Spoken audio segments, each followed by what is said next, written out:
the basic humanity and basic spirit that God gave me was intact, but it unfortunately became overwhelmed at times. And I think people need to recognize that it's not some kind of those of us who have been so much influenced by violence in the media, in particular pornographic violence, are not some kinds of inherent monsters. We are your sons and we are your husbands. And we grew up in regular families. Today we're watching Ted Bundy's final interview with James Dobson. Now this was recorded just the day before he was executed in Florida in January of 1989. Just a quick warning, I will be interrupting. I'm going to be pausing the video to talk basically whenever I feel like it, but hey, it's my channel. It's kind of the whole point. And, just to say it, I'm not a profiler and I'm certainly not a psychologist or trained professional of any kind. Just a regular guy sitting here watching this with you, thinking it through. So, if you're into this kind of breakdown, hit that subscribe button and let me know what you're seeing down in the comments, especially if you think you catch something that I missed. All right, let's press play.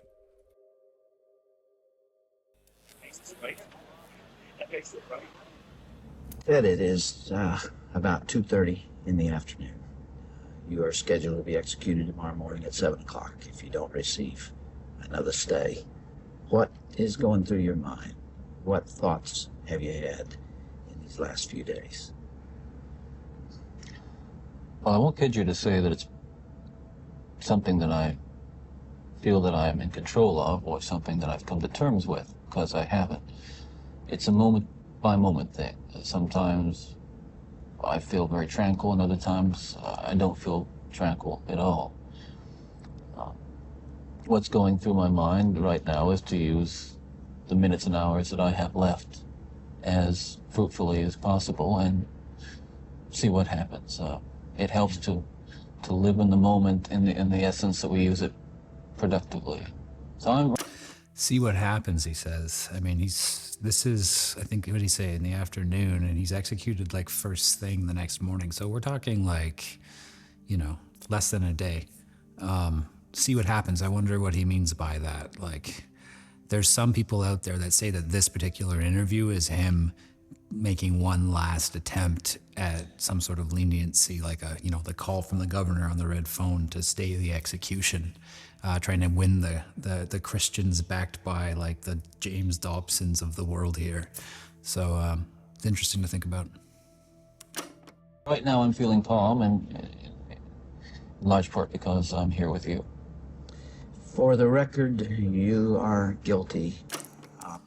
Large part because I'm here with you. If I was here with this guy, I'd punch him in the face. Dobson? If you don't know much about Dobson, look him up. Of killing many women and girls. Yes. Yes, that's true. Ted, how did it happen? Take me back. What are the antecedents of the behavior that we've seen? So much grief, so much sorrow, so much pain for so many people. Where did it start? How did this moment come about?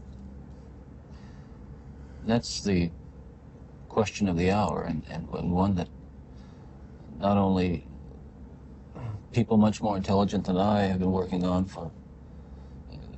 for years, but one that I've been working on for years and trying to understand. Is there enough time to explain it all? I don't know. I think I understand it, though. Understand what happened to me, to the extent that I can see how certain feelings and ideas developed in me to the point where I began to act out on them. Certain very violent and very destructive feelings. Let's go back then to those roots. First of all, you, as I understand it, were raised in what you consider to have been a healthy home. Absolutely. You were not physically abused. You were not sexually abused. You were not emotionally abused. No way. Well, I mean, there's definitely conflicting reports there. That's for sure. Normal home, I mean, we know for a fact that he thought his mother was his sister because he was born to a young mother, and it was like faux pas, you know, like she wasn't married. So the grandparents were raising him, and they told him that his mother was just his sister. And if I'm not mistaken, it wasn't until he was almost, I think his ex-girlfriend said he was like in his like 20s before he found out the truth about who his mother was. Also, the grandfather was known to be, or there's reports, conflicting reports for sure, about abuse. Like, I know that some of the cousins said that he was a raging alcoholic. He had a crazy temper.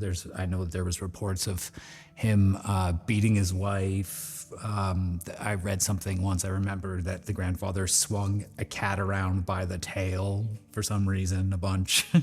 And that he even, I think something about throwing the sister down the stairs.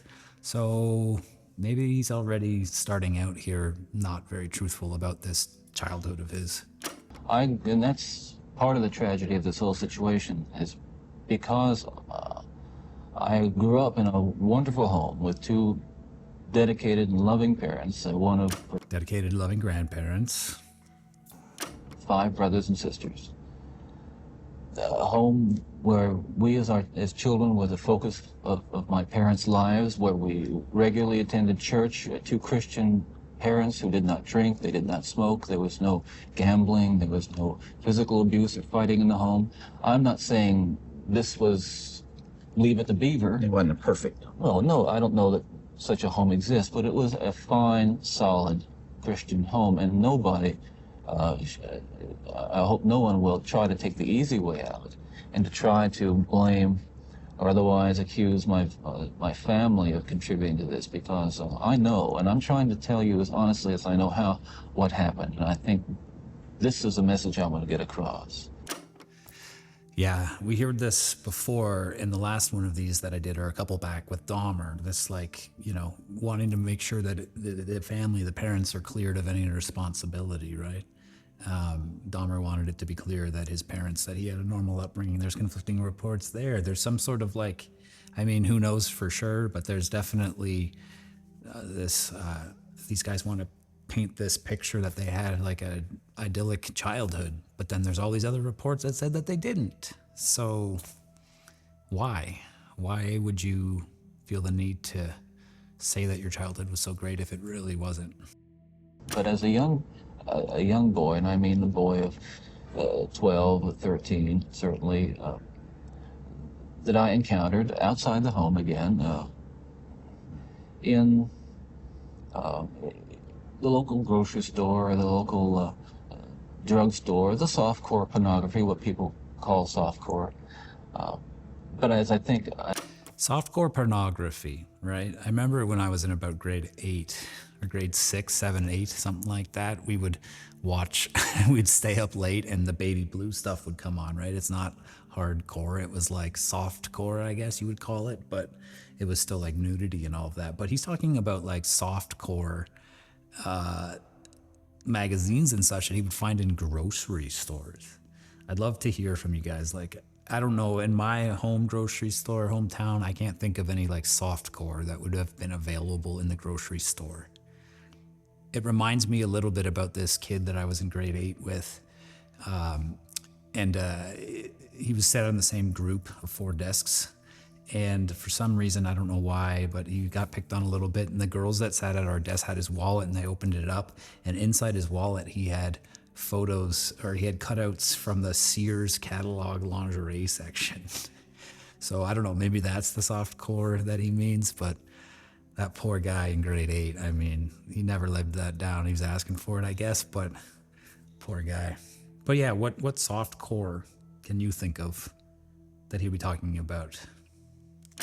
I explained to you last night, Dr. Dobson, an anecdote that as young boys do, we explored the back roads and sideways and byways of our neighborhood, and oftentimes people would dump the garbage and whatever they were cleaning out of their house, and from time to time we'd come across pornographic books of a harder nature than more graphic, you might say, more explicit nature than we would encounter, let's say, in your local grocery store. Again, sorry to pause again already, but I mean, this idea of like finding just porn laying around in the alleyways. Yeah, if you're like rummaging and on a daily basis, maybe you'll find one every like, I don't know, once a year, maybe you come across something that somebody tosses out. But this idea that you're just gonna, like, I guess he says once in a while, but I mean, how common of an occurrence was this in his childhood? I remember, we were on our bikes every day going through the alleyways and stuff. I never came across anything. I do remember that, we had our stashes of our own magazines as guys growing up like that, and we kept ours in Ziploc bags hidden on the dirt hill, we called it, which was part of the subdivision that was being built. And like we kept it in there with a pack of cigarettes inside, zipped up, and in like the long grass hidden away so that we could all go and look at them and stuff like that. But I think that was just magazines that guys had stolen from their dads or something like that. But I don't know what you're finding out in the streets. And this also included such things as, let's say, detective magazines and True Detective. Those that involve violence. Yes, and and this is something I think I want to emphasize is the most damaging kinds of pornography. And again, I'm talking from personal experience, hard, real personal experience. The most damaging kinds of pornography are those that involve violence and sexual violence. Because the wedding of those two forces, as I know only too well, brings about behavior that it's just too terrible to describe. Now, He mentioned detective magazines. We've talked about that on this channel. I've talked about it, True Detective magazine. I mentioned him in the episode on True Detective. But that was a very popular pulp true crime magazine that often had very kind of like suggestive and sensational covers. I've got some episodes on that. You can check it out. I'll link it right here.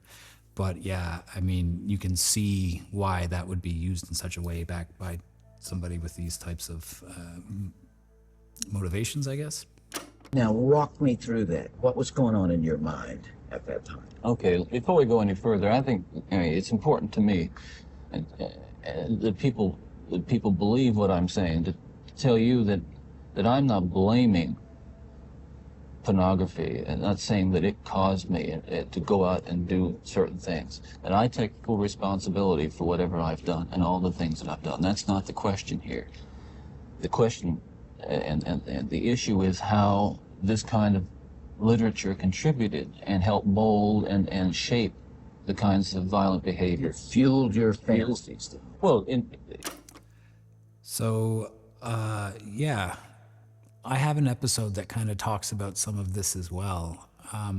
This idea that what if some of these guys, like a Bundy, was born more into our modern world with access to things like the internet, right?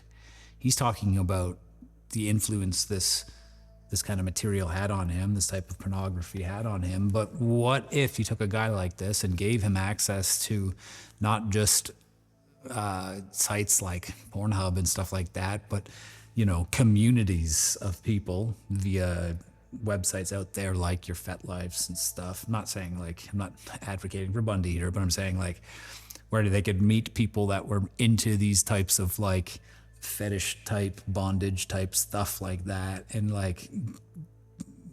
get into that type of community instead of feeling like there was no outlet. I don't know. I mean, that's pretty extreme, obviously, and his is a much darker case. But I wonder what that world would look like with that access to the internet, In the beginning, it fuels this kind of thought process. Then, at a certain time, it's instrumental in what I would say crystallizing it, making it into something which is almost like a separate entity inside. And at that point, you're at the verge, or I was at the verge of acting out on these kinds of things. Now, I really want to understand that. You had gone about as far as you could go in your own fantasy life with printed material. And you made or printed and video or film film, magazines, what have you. And then there was the urge to take that little step, or big step, over to a physical event. Well, sort of, Dobson. I think But like what Dobson's sort of saying here is that like you're looking at all of this stuff in magazines and then eventually you decide that you want to try some of that, and just looking at it in a magazine isn't enough, so you want to try it, so fulfill your fantasy. But I think the real problem was that Bundy's fantasies exceeded by 1.5 miles anything that you're going to find in any magazine anywhere. So I mean, like, correct me if I'm wrong, but I don't think you're finding like decapitated porn. I mean, these days, who knows? But like, you're not. It's that stuff's not around in the '70s, right? So if he wanted to see his actual fantasies for real, the stuff is like a drug. It is not hard enough for him. He has to go and do it. Is what I think is what Bundy is going to be talking about. And it happens, it happened in stages, gradually. It doesn't necessarily, not to me at least, happen overnight. My experience with, I'd say pornography generally, but with pornography that deals on a violent level with the sexuality, is that once you become addicted to it, and I look at this as a kind of addiction, like other kinds of addiction, I would keep looking for more potent, more explicit, more graphic kinds of material. Like an addiction, you keep craving something which is harder, something which gives you a greater sense of excitement, until you reach the point where the pornography only goes so far. Yeah. You reach that jumping off point where you begin to wonder if maybe actually doing it will give you that which is beyond just reading about it or looking at it. The addiction piece there too. I mean, how many times, if you've been around this channel for a while, I mean, how many times have we talked about that on the channel, about how it's these compulsions for guys like this are like an addiction, right? I always say it's like the cigarette thing. I'm going to say it again. It's like, you know, use kill as an example. It's like, you have that puff, you have that kill, and then you feel good, and you've satiated that addiction, and you've satiated that compulsion, and you feel totally fine. I'm not addicted to it. I feel totally normal, totally fine. Sure, for a minute or two, right? The half-life of a cigarette, that addiction's going to come back and start building up and building up and building up until you have to get your fix again, right? Now, for a serial killer, it's longer than a cigarette, obviously, most of the time. And, you know, some guys go years or months or whatever it may be, but it rebuilds inside of them, right? How long did you stay at that point before you actually assaulted someone? Well, yeah, you see, that is a very delicate point in my own development. And we're talking about having reached the point or a gray area that surrounded that point over a course you don't remember of years. How long? Well, I would say a couple of years. And what I was dealing with there were very strong inhibitions against criminal behavior or violent behavior that had been conditioned into me, bred into me in my environment, in my neighborhood, in my church, in my school. Things which said, no, this is wrong. I mean, even to think of it is wrong, but certainly to do it is wrong. And I'm on that edge, and you might say the last vestiges of restraint, the barriers to actually doing something were being tested constantly and assailed through the kind of fantasy life that was fueled largely by pornography. Do you remember what pushed you over that edge? Do you remember the decision to go for it? Do you remember where you decided to throw caution to the wind? Again, when you say pushed, I know what you're saying. I don't want to infer again. I understand that. That I was some helpless kind of a victim, and yet we're talking about an influence that is the influence of violent types of media and violent pornography, which was an indispensable link in the chain of behavior, the chain of events that led to the behaviors, to the assaults, to the murders, and what have you. The problem a little bit with that, this influence of pornography and the chain of events. Sure. I mean, I guess for like maybe like the 2% or something out there, but like there's all sorts of people who engage in this type of thing consensually and look at this type of pornography and they don't end up this way. I mean, what are you going to do? You can't just ban it because there's the occasional guy like very seldomly a guy like him. It's a very difficult thing to describe.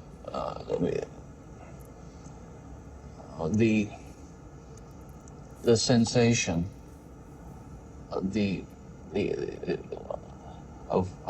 reaching that point where I knew that it was like something had, say, snapped. That I knew that I couldn't control it anymore. That these barriers that I had learned as a child. Couldn't control it, he says there. Couldn't control it or gave up trying to control it. See, it's this like a idea that you don't have a choice that sometimes I struggle with. Like, honestly, I quit drinking, and I'm a guy who goes to, I go to AA. There you go. And even still, that's like an idea that I wrestle with at times, that like you don't have this choice, that it's like, completely out of your hands. Like, if I have one drink, it's not my fault. I can't control it, and I just have to have more, and I can't control it. It's like, that's a tough one for me. I still think it's a choice. Like, personally, I don't know. And I think you've at some point decided that you are not going, that's the choice you're making, and you're going to do it again. I don't think anything is ever fully out of your control. And he just said he doesn't want to make it seem like he's any kind of victim, and that he was like pushed into something. But then he says, well, it was out of my control. I think he at some point gave up trying to control, because yes, that sensation and the urge was so strong, and he was pushing it away. And eventually he decided, you know what, I'm not going to stop myself anymore. And he made that choice, right? It's a choice. Barriers that I had learned as a child, that had been instilled in me, were not enough to hold me back with respect to seeking out and harming somebody. Would it be accurate to call that a frenzy, a sexual frenzy? Well, yes, that's one way to describe it. A compulsion. Did you see the way he just looked at that phone ring? It was like he was expecting it to be like the red phone of the governor saying, "Dad's excuse." Look at his face. Let's go back. A building up of this destructive energy. Another factor here that I haven't mentioned is the use of alcohol. But I think that what alcohol did, in conjunction with, let's say, my exposure to pornography, was alcohol reduced my inhibitions at the same time. See, now, regardless of what I just told you guys, but that makes sense, total sense to me. It's like it's alcohol for certain people, hell of a drug, right? Like, I mean, like, you're struggling and you're trying so hard to restrain yourself and like not act on a particular urge, and you're doing that sober every day, and then all of a sudden you throw some drinks on top of that. It's a bad combination. The fantasy life that was fueled by pornography eroded them further. In the early days, you were nearly always about half drunk when you did these things. Is that right? Yes. Was that always true? I would say that was generally the case. Yeah. So was Dahmer. Dahmer was drunk, I think, for pretty much every single one of his things, right? They need that additional they call it liquid courage, right? I'm not talking against alcohol for the most part here, but they call it liquid courage, right? Like people will have a few drinks so that they loosen up and they can go and talk to a girl. It's like these guys are using it because it's enough to just remove that last layer of restraint and make it okay for them to go and do what they desperately are trying not to do. If I can understand it now, there's this battle going on within. There are the conventions that you've been taught. There's the right and wrong that you learned as a child. And then there is this unbridled passion fueled by your plunge into hardcore violent pornography. And those things are at war with each other. Yes. And then with the alcohol diminishing the inhibitions, you let go. Well, yes, and you can summarize it that way, and that's accurate. Remember what I said about Dobson back in the intro of this? It's a strange interview technique here that he's employing. It's like he's just giving a platform to Bundy to speak rather than interview him. He doesn't push back on any of Bundy's points. He doesn't look for any accountability. If anything, he just kind of validates what he's saying and says, tell me more. And I mean, there's other motivations at play here. I mean, he took this interview afterwards with his foundation Focus on the Family, and they made millions of dollars off of this. Now, I think they might have donated a lot of it to their own, like, anti-pornography, if you want to call them charities or organizations. But still, like... It just occurred to me that some people would say that, well, I've seen that stuff and it doesn't do anything to me. And I can understand that. Virtually everyone can be exposed to so-called pornography, and while they're aroused to it to one degree or another, not go out and do anything wrong. Addictions are like that. They affect some people more than they affect others. But there is a percentage of people affected by hardcore pornography in a very violent way, and you're obviously one of them. That was a major component, and I don't know why I was vulnerable to it. All I know is that it had an impact on me that was just so central to the development of the violent behavior that I engaged in. Ted, after you committed your first murder, what was the emotional effect on you? What happened in the days after that?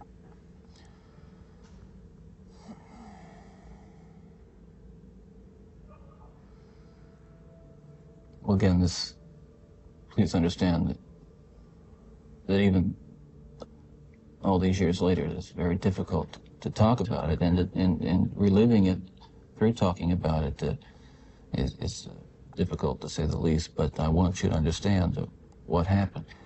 It was like coming out of some kind of horrible trance or dream. I can only liken it to after, I don't want to over-dramatize it, but to have been possessed by something so awful and so alien, and then the next morning wake up from it, remember what happened, and realize that basically, I mean, in the eyes of the law, certainly in the eyes of God, you're responsible. To wake up in the morning and realize what I had done, and with a clear mind and all my essential moral and ethical feelings intact at that moment, absolutely horrified that I was capable of doing something like that. I don't doubt it. I don't doubt it. Like, it's like that addiction thing again. It builds up and it builds up and it builds up until, he has some drinks and then he does his thing. And I called it in the last video and the one, not to be crude about it, but like that whole idea of like post-nut clarity. And like, as disturbing as that sounds, isn't that similar? It's like he's satiated it. So now he's thinking like a normal person for like 10 minutes for however long until that addiction starts to build back up. And he's aware of, it's why he's not criminally insane. That's why he could never go with an insanity plea because they know exactly what they're doing. They just keep, yeah.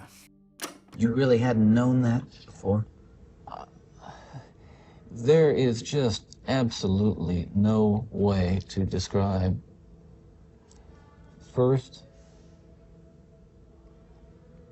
the brutal urge to do that kind of thing, and then what happens is once it has been more or less satisfied and recedes, you might say, or spent, that sense, that kind of energy level recedes, and basically I became myself again. And I want people to understand this too, and I'm not saying this gratuitously because it's important people understand this, that basically I was a normal person. I wasn't some guy hanging out at bars or a bum, or I wasn't a pervert in the sense that, people look at somebody and say, I know there's something wrong with him, and just tell. I mean, I was essentially a normal person. I had good friends. I led a normal life. Now, by a lot of accounts, a lot of people a lot smarter than me, a lot of psychologists, a lot of criminologists, they say he's a narcissist and that he's a sociopath, right? And a sociopath is someone who lacks empathy. And that's a very, very, very, to be an actual narcissist is I think it's something like 2% of the population. So it's extreme. And that makes you not a normal person. Another trait that they have is an ability to blend in really well. I've talked about it a few times. To me, it's the scariest type of serial killer that there is. Guys like the Bundys, guys like BTK especially. I always come back to BTK. This ability to compartmentalize these two separate lives and be, like in BTK's case, like a member of the community, a dad, a husband, a leader at his church, and then on the side be like doing what he did, having a daughter and then going out and killing other people's daughters. And those two lives being able to keep them so split and never letting one spill into the other, because if that happens, everything comes crumbling down, right? And that to me is absolutely terrifying. I did a live a little while back where somebody said, well, guys like that are able to turn off their humanity. And I was like, that's a terrifying statement. And if that's not normal, if you're able to switch off your humanity, that's inhuman. Much scarier to me than a guy like your Richard Ramirez or I don't know who else. But to me, this guy blended in, living next door, terrifying. I led a normal life, except for this one small but very potent and very destructive segment of it that I kept very secret, very close to myself, and didn't let anybody know about it. And scary. Part of the shock and horror from my dear friends and family years ago when I was first arrested was that there was no clue. They looked at me and they looked at the all-American boy, and I mean, I wasn't perfect, but I want to be quite candid with you. I was okay. I was. Usually when they dig deep enough, even though they say it's like there was no signs, blah, blah, blah, there's one or two things always that come up, right? Like BTK, like they're like, there was no signs. His wife had no idea. His kids had no idea. And then his daughter talks about, oh yeah, dad had like that he would have like violent, insane outbursts every now and then, and that they'd have to like make him go outside. And it's like, yeah, I mean, granted, you're not gonna, just because somebody has an outburst, that you're not gonna jump to, maybe he's the BTK killer, but like, there's always some sort of one or two things that they go, in hindsight. The basic humanity and basic spirit that God gave me was intact, but it unfortunately became overwhelmed at times. And I think people need to recognize that it's not some kind of, those of us who have been so much influenced by violence in the media in particular, pornographic violence are not some kinds of inherent monsters. We are your sons and we are your husbands. And Oof. we grew up in regular families, and pornography can reach out and snatch a kid out of any house today. He snatched me out of my home. It snatched me out of my home 20, 30 years ago. Study after study after study has proven that that's not really the case. And also, he's like, it got him 30 years ago. Imagine today with the accessibility. You know how hard it was back when I was even like, I was born in 1984. And when I was like 12 years old or 10 years old or whatever it was, you know, it was so hard for guys like to find any kind of stuff like that, unless you had a buddy who had a dad who had stuff and they knew where the stash was or whatever you may call it. I had a friend who went to such extreme lengths when we were in grade 6, in the 6th grade, that he would, there was like porn channels on cable that you didn't get. So it would just be scrambled, right? But every now and then the scramble would line up in such a way that you would be like, oh, look, I can see something. And I had a friend who went to such extreme lengths that he would remember long form recording on VHS? He would set it up at night and he would record overnight the static. And then in the morning, the guy would get up and review the tapes on like fast forward. And he would pause every now and then because he thought he saw something, he'd rewind and look. And then, so he'd have like a tape with like 8 hours of static. That's what it was like just in the 90s. Now, fast forward to today, I can't even imagine, you know, so. And as diligent as my parents were, and they were diligent in protecting their children, and as good a Christian home as we had, and we had a wonderful Christian home. He keeps throwing that in there too, because he's talking to Dobson and he's trying to appeal to the audience of Dobson here to an extent, right? You know, maybe the powers of the church can get behind, and like he's got 12 hours or whatever it is. To me, it feels like a little bit of desperation potentially here. I don't know what he thinks, like they're gonna like somehow get this tape out in front of people that fast, but like even maybe Dobson himself, does he think that Dobson has enough political pull or enough, you know, sometimes the church does in some ways, so maybe, you know. He had the option to talk to all kinds of reporters, and he turned all of them down, if I'm not mistaken. And then he said he specifically wanted to speak to Dobson. There is no protection against the kinds of influences that are loose in a society that tolerates. You feel this really deeply, don't you? Ted, outside these walls right now, there are several hundred reporters that wanted to talk to you. Yeah. And you asked me to come here from California because you had something you wanted to say.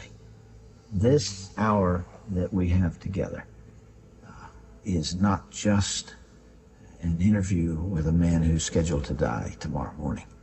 I am here and you're here because of this message that you're talking about right here.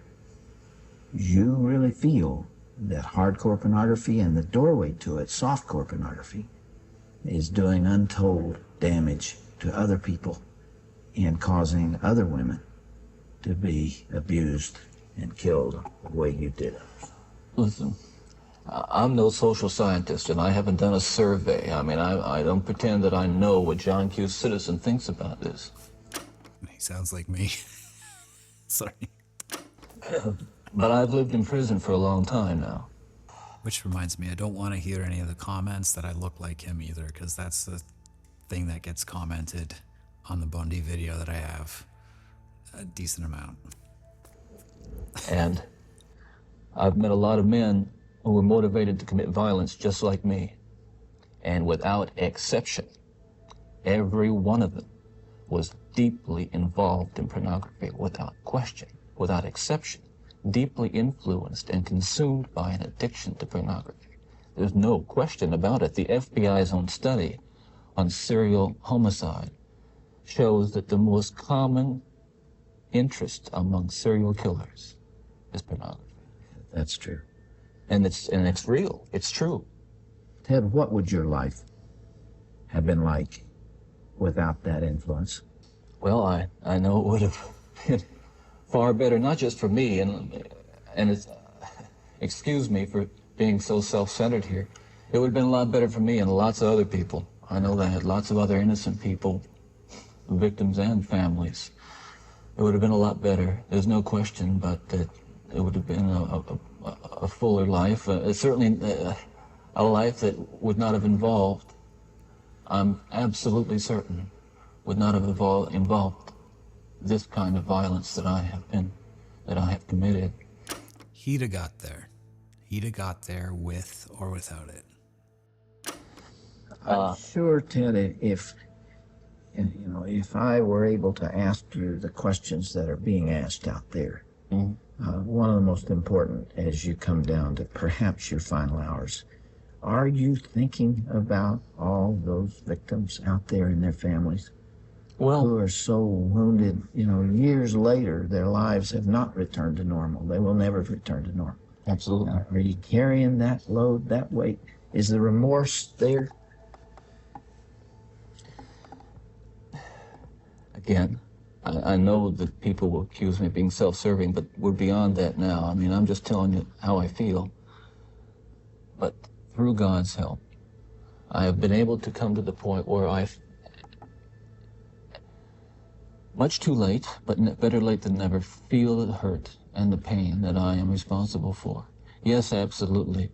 In the past few days, myself and a number of investigators have been talking about unsolved cases, murders that I was involved in. And it's hard to talk about all these years later because it revives in me all those terrible feelings and those thoughts that I have steadfastly and diligently dealt with, and I think successfully, with the love of God. Yeah, I think most of the time he says that he doesn't like talking about it, but they revisit it over and over and over and over in their own minds for fantasy purposes, right? And that's not going to change for him. Whether or not he wants to talk about it or not, he probably doesn't want to talk about it because it shatters this image that he can create of himself, you know what I mean? And yet it's reopened that, and I felt the pain and I felt the horror again of all that. And I can only hope that those who I have harmed, those who I've caused so much grief,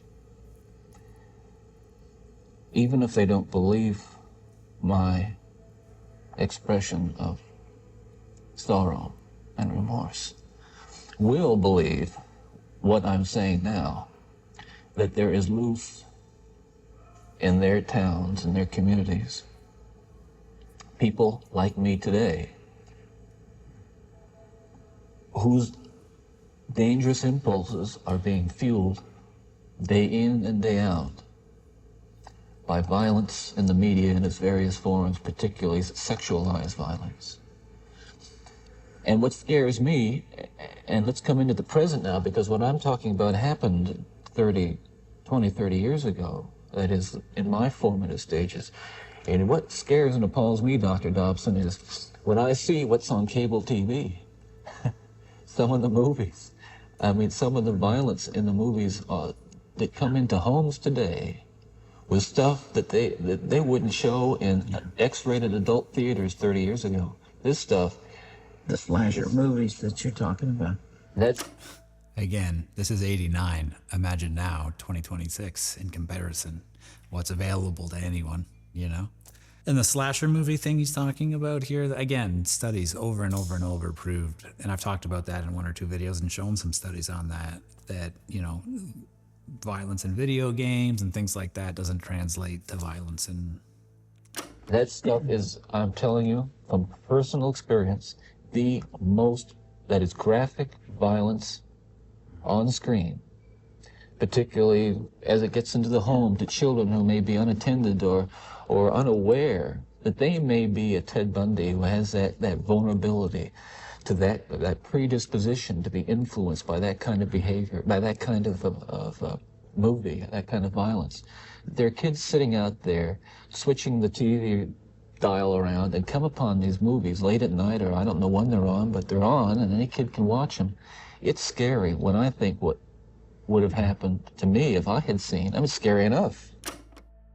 Again, it comes back to this, kind of like we were talking in the Dahmer one a little bit too. It's not that it's all on the parents, but, and I think kids are going to find what kids are going to find, right? I mean, we did.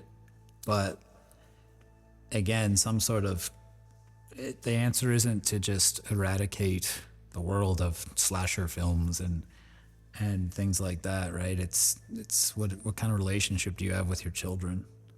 And what kind of dialogue do you have with your kids about these types of things to an extent, right? During those so-called formative years, because let's be honest, like we said, this is 89, and he's talking about how it was crazy for him when he, in the 60s, I guess, and then he's talking about 89, and now we're talking about 2026. So it just keeps getting more and more and more available. So those conversations become more and more and more important. So yeah, what's the answer? I don't know, but I mean, that I just ran into stuff outside the home, but to know that children are watching that kind of thing today, or can pick up their phone and dial away for it, or send away dial away it. for it. Can you help me understand this desensitization process that took place? What was going on in your mind? Well, by desensitization, I describe it in specific terms is that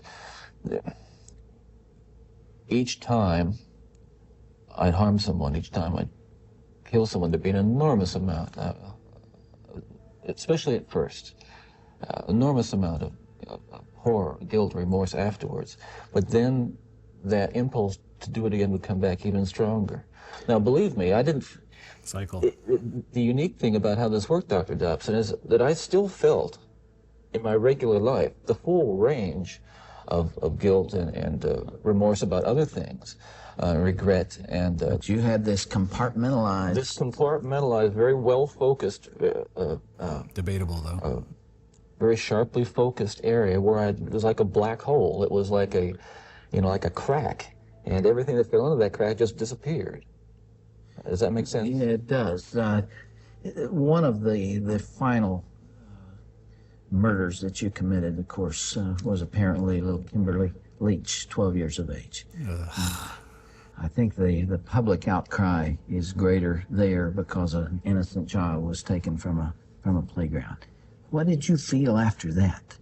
Were there the normal emotions 3 days later? Where were you then? I can't really talk about that right now. That's... Look at that. Look at that face there. That's... looks like the first time he's honest here. Like, there's a crack right there, right? Yeah. It's too painful. Oh, it's not too painful for Ted. Come on. I would like to... I'd like to be able to convey to you what that experience is like, but I can't. I won't be able to talk about that. Okay. Oof, that look there too. That's a scary look, isn't it?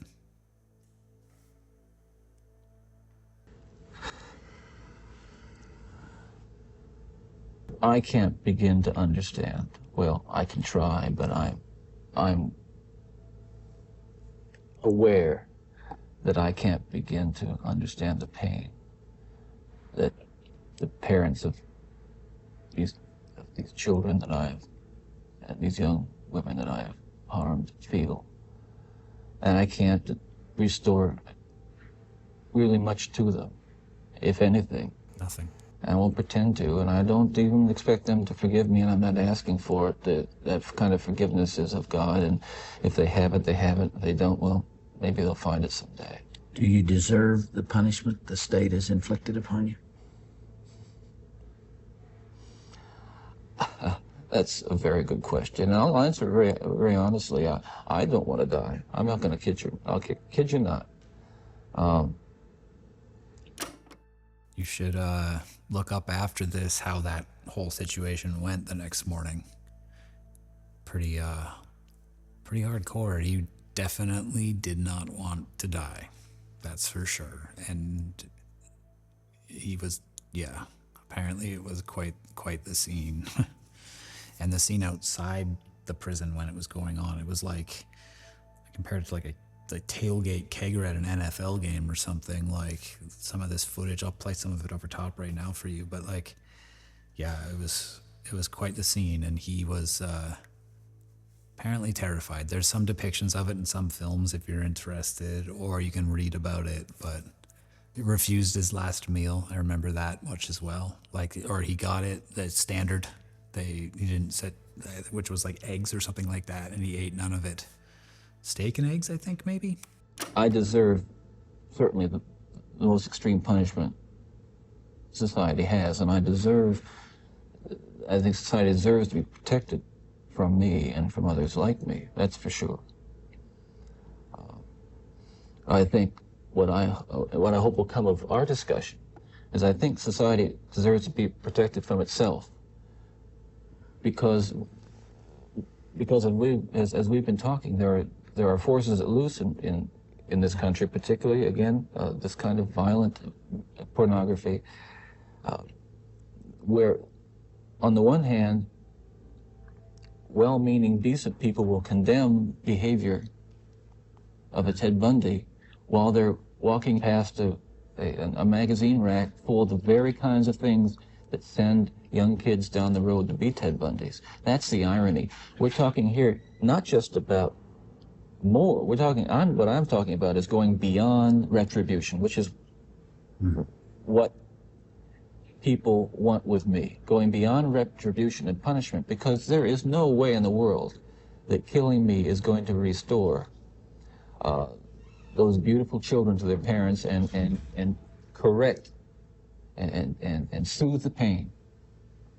But I'll tell you, there are lots of other kids playing in streets around this country today who are going to be dead tomorrow and the next day and the next day and next month, because other young people are reading the kinds of things and seeing the kinds of things that are available in the media today.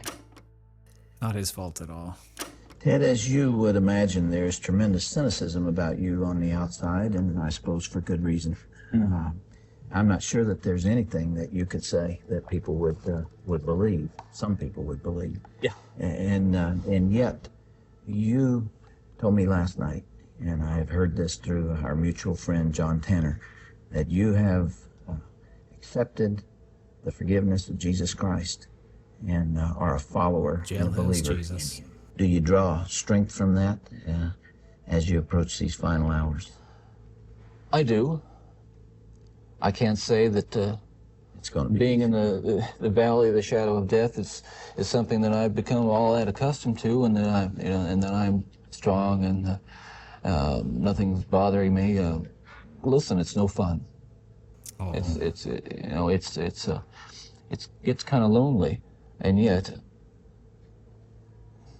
I have to remind myself that every one of us will go through this someday, in one way or another, and countless millions who have walked this earth before us have. So this is just an experience which we all share. And Yeah. right. Oof. Okay, so yeah, that's the final interview with Ted Bundy. Less than a day after this, it was carried out, and he was executed by electric chair. So I'd love to hear your thoughts on this interview. I think it's a very strange final interview. There's not much. It feels to me very much just like a platform for a killer.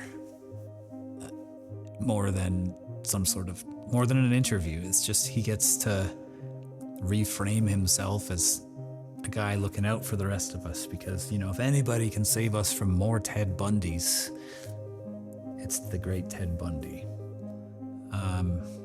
Or, maybe it is this last minute cry for leniency. What do you guys think? I'd love to hear your thoughts on it.